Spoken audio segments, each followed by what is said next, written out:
Hello বন্ধুরা, কেমন আছো? আশা করি ভালো আছো। সাথী কুকিং চ্যানেলে সবাইকে স্বাগত।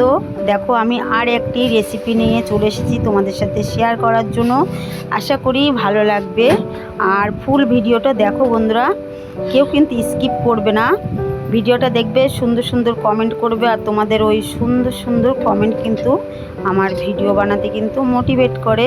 হ্যাঁ বন্ধুরা, যারা নতুন বন্ধুরা আছো, চ্যানেলটিকে সাবস্ক্রাইব করে পাশে থাকা বেল আইকনটা প্রেস করে দেবে, যাতে ভিডিওটা ছাড়ার সাথে সাথে তোমাদের কাছে পৌঁছে যায়। আর তোমরা ভিডিওটা দেখে সুন্দর কমেন্ট করবে, সেই কমেন্ট কিন্তু আমার খুব ভালো লাগে।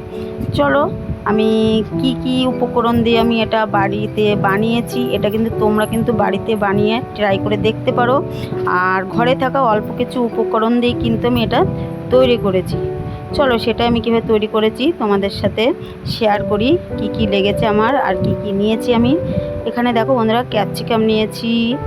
দেখো, ক্যাপসিকামগুলো ছোটো ছোটো করে কেটে নিয়েছি। ধনিয়া পাতা নিয়েছি কুচিয়ে, আর কিছু চিলি মানে কাঁচা লঙ্কাটা আমি কেটে নিয়েছি। রসুন নিয়েছি গোটা। আর এখানে দেখো, পাকা টমেটো আমি কেটে সুন্দরভাবে গুছিয়ে নিয়েছি, আর পেঁয়াজ কুচিয়ে নিয়েছি। আর এখানে দেখো, আমি পনির 200 গ্রাম পনির আমি কিন্তু সুন্দরভাবে আমি গ্রেট মেশিনে গ্রেট করে নিয়েছি। আর এখানে আমি কিছু গুঁড়ো মশলা ইউজ করব, সেটাই কিন্তু নিয়েছি। ধনিয়া গুঁড়ো, জিরের গুঁড়ো, গোলমরিচের গুঁড়ো, আর কাশ্মীরি কাঁচা লঙ্কা, এই কাশ্মীরি গুঁড়ো লঙ্কা, সরি। এবার দেখো, চলো আমি সুন্দরভাবে যেভাবে তৈরি করেছি। এবার কড়াইতে আমি কিন্তু সাদা তেলটা দিয়েছি। আমি কিন্তু সর্ষের তেল বন্ধুরা আমি খাই না, তার জন্য কিন্তু আমি সাদা তেলটাই ইউজ করেছি। তোমরা চাইলে সর্ষের তেলটা দিয়েও করতে পারো। আর দেখো, এবার আমি তেলটা গরম হয়ে গেছে, এর মধ্যে আমি জিরে দিয়েছি কয়েকটা ফোড়নের জন্য। আর পেঁয়াজ কটা যে কটা আমি কুচিয়ে রেখেছিলাম, সে কটা কিন্তু আমি তেলের মধ্যে সব কটাই দিয়ে দিয়েছি। এবার কিন্তু পেঁয়াজটা সুন্দরভাবে কিন্তু আমি একটু লাল লাল করে ভাজা করব। দেখো, এটা কিন্তু পেঁয়াজটা কিন্তু একটু ভাজতে টাইম লাগে বন্ধুরা। নাড়াচাড়া করার পরে আমি কিন্তু যে কাঁচা লঙ্কাগুলো আমি কুচিয়ে রেখেছিলাম, সে কটা কিন্তু আমি তেলের মধ্যে দিয়ে দিচ্ছি। হ্যাঁ বন্ধুরা, ভিডিওটা কিন্তু কেউ স্কিপ করবে না, ফুল ভিডিওটা কিন্তু করবে। কারণ দেখো, সবার একটা ভিডিও বানাতে কিন্তু মানুষের একটা অনেকটা সময় লাগে। দেখো, আমাদের ঘরের বউদের কিন্তু সংসার সামলিয়ে তবে কিন্তু আমাদের ভিডিওটা বানাতে হয়, অনেকটা কষ্ট করেই করতে হয়। তবে ভিডিওটা ফুল ভিডিও দেখবে বন্ধুরা, কেউ কিন্তু স্কিপ করবে না। দেখো, ওটা আমার কিন্তু ভাজা হয়ে গেছে। এবার আমি এর মধ্যে দিয়ে দিলাম ক্যাপসিকামগুলো। ক্যাপসিকাম এর মধ্যে দিয়ে একটু নাড়াচাড়া করে নিয়েছি। নিয়ে দেখো, কেমন একটা ওগুলো কিন্তু তেলের পরে দেওয়ার পরে কিন্তু একটু নেতিয়ে যায়, মানে নরম হয়ে গেছে তেলের পরে দেওয়ার পরে। দেখেছো বন্ধুরা? আর দেখো, এবার আমি কি করব, তেলের মধ্যে দিয়ে দেব টমেটো কুচি, যেগুলো আমি কুচিয়ে রেখেছিলাম। আর আমাদের এখানে গ্রাম অঞ্চলে তো বন্ধুরা সবসময় পাকা টমেটো পাওয়া যায় না, এটা আমাদের কিনে এনে স্টক করে রাখতে হয়, সেখান থেকেই কিন্তু আমরা এটা করি। সবসময় আমাদের ঘরে থাকে না এই জিনিসটা। শহরের দিকে আবার সবসময় সব জিনিস পাওয়া যায় বন্ধুরা। দেখো, এবার আমি কি করলাম, ওটা দেওয়ার পরে আমি একটু লবণ স্বাদ মতো আর একটু হলুদ দিয়ে দিলাম। দিয়ে এটা দেখো নাড়াচাড়া করব ভালো করে, মশলাটা কষানো টাইপের মতো করে।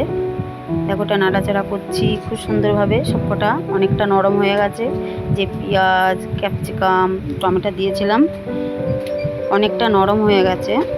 এবার এর মধ্যে আমি দিচ্ছি, দেখো বন্ধুরা, সেই মশলাগুলো রেখেছিলাম, গুঁড়ো মশলাগুলো, সেগুলো কিন্তু আমি তেলের মধ্যে দিয়ে দিয়েছি। দিয়ে এটা ভালো করে নাড়াচাড়া করব। নাড়াচাড়া করছি, একটু টাইম লাগবে এটা মশলাটা কষতে। দেখো, নাড়াচাড়ার টাইম লাগে, একটু নাড়াচাড়া করছি। তেলটা অনেকটা ছেড়ে দিয়েছে, দেখেছো? মশলা কষাতে যখন দেখবে তেলটা ছেড়ে দিয়েছে, জানতে হবে যে মশলাটা আমাদের কষে গেছে। তো আর একটু দিচ্ছি, ওগুলো একটু কাঁচা কাঁচা আছে ক্যাপসিকাম টমেটোগুলো। আর একটু নাড়াচাড়া করলে কী হবে, সব থেকে ভালো হবে। যত মশলাটা তুমি ভালো করে কষাবে, জিনিসটাও কিন্তু খেতে কিন্তু দারুণ লাগে বন্ধুরা। আর এটা কিন্তু বন্ধুরা তোমরা রুটি কিংবা নান রুটি, লুচি এগুলোতে কিন্তু খেতে পারবে, খেতে কিন্তু খুব ভালো লাগবে। আমি এর আগেও বাড়িতে 2-3 বার ট্রাই করেছি, আর একবার ট্রাই করে দেখছি, ভালো লেগেছে বলে কিন্তু আমি বাড়িতে তোমরা কিন্তু এটা বাড়িতে তৈরি করে খেতে পারো বন্ধুরা, আশা করি ভালো লাগবে। এবার দেখো যে পনিরটা ছিল, ওই পনিরটা আমি তেলের মধ্যে দিয়ে দিয়েছি, মশলাটার মধ্যে দিয়ে ভালো করে দেখো আমি নাড়াচাড়া করছি। তো একটু একটু নাড়াচাড়া করতে হবে। এটা অনেকটা বন্ধুরা দেখো ডিম ভুনা টাইপের লাগছে, পনিরটা গ্রেট করে দেওয়া তো তার জন্য। আর দেখো এটা নাড়াচাড়া করার পরে তেলটা কতটা ছেড়ে দিচ্ছে, পাশ থেকে ছেড়ে দিলেই বুঝতে হবে যে এটা আমার হয়ে গেছে। নাড়াচাড়া করার পরে দেখো আমি একটু অল্প করে আমি কিন্তু জল দিয়ে দিলাম। একটু জল না দিলে কিন্তু একদম শুকনো শুকনো হয়ে গেছিলো, যেন অল্প পরিমাণ মতো আমি জলটা দিয়েছি। আর কালারটা দেখো বন্ধুরা কত সুন্দর কালার এসেছে, দেখেই মনে হচ্ছে এখনই আমি খেয়ে নিই। এটা কিন্তু খেতে কিন্তু দারুণ হয়েছিল বন্ধুরা, খুব সুন্দর হয়েছিল। আশা করি তোমাদেরও ভালো লাগবে। আর আমার রেসিপিটা যদি ভালো লেগে থাকে খুব সুন্দর একটা কমেন্ট করবে। আর তোমাদের কমেন্ট কিন্তু আমার পড়তে দারুণ লাগে, সেই জন্য কিন্তু তোমাদের সাথে আমি ভিডিওটা শেয়ার করি। দেখো আমার ওটা কিন্তু অনেকটা হয়ে গেছে। এবার কি করলাম দেখো, লাস্টে একটু ধনের পাতা আমি কুচিয়ে রেখেছিলাম, সেটা কিন্তু আমি ছড়িয়ে দিলাম। ধনের পাতাটা দিলে কি হবে বন্ধুরা, খেতে কিন্তু আরও সুন্দর লাগে, সেটা সবাই জানে। কিন্তু ধনের পাতা সবসময় বলছি আমাদের গ্রামাঞ্চলে এখানে সবসময় পাওয়া যায় না, যেন আমাদের কিনে আনতে হয়, অন্য জায়গার থেকে একটু শহরের দিক থেকে কিনে আনতে হয়। দেখো এবারটা দিয়েছি, দেওয়ার পর আরও কত সুন্দর কালার এসেছে। আর তেলটাও কিন্তু অনেকটা দিয়ে ফেলেছিলাম আমি, একটু তেলটা একটু বেশি হয়ে গেছে এটাতে, ওই জন্য তেলটা মনে হচ্ছে মানে সাইডে অনেকটা বেশি দেখাচ্ছে, মনে হচ্ছে অনেকটা তেল হয়ে গেছে পাশে। এটা কিন্তু আমার হয়ে এসেছে বন্ধুরা। এবার দেখো আমি কি করব, এই যে গরম মশলাটা আছে সেটা কিন্তু আমি দিয়ে দিলাম। দেওয়ার পরে একটু নাড়াচাড়া করে নিচ্ছি। গরম মশলাটা দিলে আরও সুন্দর টেস্ট হবে খেতে, তার জন্য কিন্তু গরম মশলাটা দিলে কিন্তু মানে যে কোনো বলতে তুমি মাছ, মাংস, ডিম কষাই এগুলোর মধ্যে গরম মশলা মানে যাতে খাটে আর কি, সেটাতে দিলেই কিন্তু খুব ভালো লাগে। দেখো আমার কিন্তু এটা হয়ে গেছে, তেলটা ছেড়ে দিয়েছে মানে আমার হয়ে গেছে।